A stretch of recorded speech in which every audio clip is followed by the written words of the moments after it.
Bismillahirrahmanirrahim. Assalamualaikum warahmatullahi wabarakatuh. Innal hamdalillah nahmaduhu wa nasta'inuhu wa nastaghfiruh wa na'udzu billahi min syururi anfusina wa min sayyiati a'malina. Man yahdihillahu fala mudilla lahu wa man yudlilhu fala hadiya lahu. Asyhadu an la ilaha illallah wahdahu la syarika lahu wa asyhadu anna Muhammadan abduhu wa rasuluhu la nabiyya ba'dahu. Allahumma shalli ala Muhammad wa ala ali Muhammad. Amma ba'd. Qala Allah Ta'ala fi kitabil karim. A'udzu billahi minasyaitonir rajim. Bismillahirrahmanirrahim. Inna anzalnahu fi lailatul qadr wa ma adraka ma lailatul qadr. Lailatul qadri khairum min alf syahr. Tanazzal malaikatur ruh fiha bi idzni rabbihim min kulli amr. Salamun hatta matla'il fajr. Al-ayah. Hadirin yang menyimak video ini, saya di sini akan menyampaikan tentang program tahfiz di Asrama KK MTSN 1 Bandar Lampung. Di asrama sendiri ada 3 program unggulan ya, yaitu tahfizul Quran, kedua ada program bahasa asing meliputi bahasa Arab dan bahasa Inggris, dan ketiga adalah kedisiplinan. Program tahfiz sendiri karena program unggulan maka hukumnya pun wajib untuk siswa asrama KK menghafal Al-Quran, dan targetnya pun dibatasi tidak 30 juz tapi hanya 3 juz. Untuk kelas 7 mereka menghafal juz 30, untuk naik kelas 8 nanti juz 29, kemudian naik ke kelas 9 menghafal juz 28, jadi total 3 juz. Itu pun berikut dengan ujian ya, ada ujian per juz, nanti ada ujian per surat, mungkin ada ujian bulanan dan segala macam, sehingga program tahfizul Quran akan berjalan dengan baik dan hafalannya pun baik, bisa dipertanggungjawabkan, bukan hanya sekedar hafal tapi betul-betul hafal dengan kuat atau dengan mungkin gitu ya. Kemudian metode dalam menghafal Al-Quran sedikit saya singgung karena metode ini banyak sekali, tapi secara umum metodenya adalah menghafal Al-Quran itu harus memperbaiki dulu bacaannya ya, tahsin, nanti kelas 7 masuk tahsin dulu, perbaiki bacaannya, kemudian kalau setelah terbaik lulus di tahsin naik ke kelas tahfiz, setoran hafalan, dan menghafalnya pun nanti caranya ayatnya diulang-ulang dibaca. Bahkan yang paling umum itu satu ayat itu bisa diulang sampai 15 kali pengulangan dibaca, 15 kali diulang baru dibaca tanpa melihat. Kalau sudah bisa baca tanpa melihat, kemudian naik ke ayat berikutnya, kemudian begitu seterusnya. Insya Allah dalam waktu 3 bulan menghafal itu, kalau dilakukan dengan seperti itu sudah terbiasa, nanti tidak lagi butuh 15 kali pengulangan, mungkin hanya 5 kali pengulangan, 3 kali pengulangan sudah hafal. Kemudian yang paling penting dalam menghafal Al-Quran adalah murojaah ya.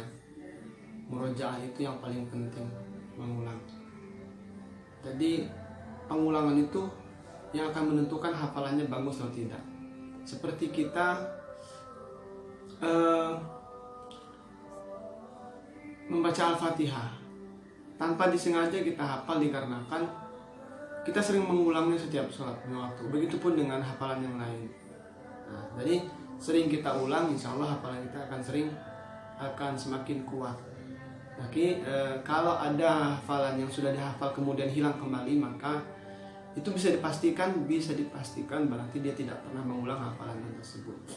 Kemudian sebelum menghafal sebetulnya ada hal yang lebih penting lagi, yaitu motivasi ya. Motivasi keinginan kita untuk menghafal Al-Quran itu apa gitu. Semakin kuat motivasi, dorongan yang untuk menghafal Quran, maka semakin cepat juga menghafal Al-Quran, begitu. Nah, motivasi yang akan saya sampaikan hanya sedikit saja ya. Kita menghafal lagu ya, musik lagu tanpa kita sadari, karena kita senang. Motivasinya karena senang dengan lagu, dengan musik, akhirnya kita hafal dengan lagu-lagu tersebut, ya kan? Padahal di dalam Al-Quran, di dalam sunnah, hadis Rasulullah SAW tidak ada anjuran untuk menghafalkan lagu sedikit pun. Bahkan celaan yang ada, ancaman bagi orang-orang yang menghafal lagu banyak tetapi Al-Quran diabaikan, ancamannya jelas. Kemudian setelah menghafal lagu, tidak ada pula jaminan untuk bisa menghafal lagu tersebut. Tidak ada jaminan bahwa orang yang menghafal lagu 3 kali diulang bakal bisa hafal, tidak ada. Tapi Al-Quranul Karim, Masya Allah, Al-Quran adalah mukjizat yang paling tinggi yang Allah pernah turunkan kepada seluruh nabinya, yaitu kepada Nabi Muhammad SAW. Tidak ada mukjizat yang bisa menandingi Al-Quran. Makanya Al-Quran bisa disebarkan ke seluruh dunia. Bayangkan, bisa menjangkau seluruh alam. Kemudian Al-Quran dijamin bagi orang yang mampu menghafal Al-Quran dan menanamkan Al-Quran dalam hatinya, kemudian mengamalkan Al-Quran tersebut, maka Allah akan menjaga jasadnya dari api neraka.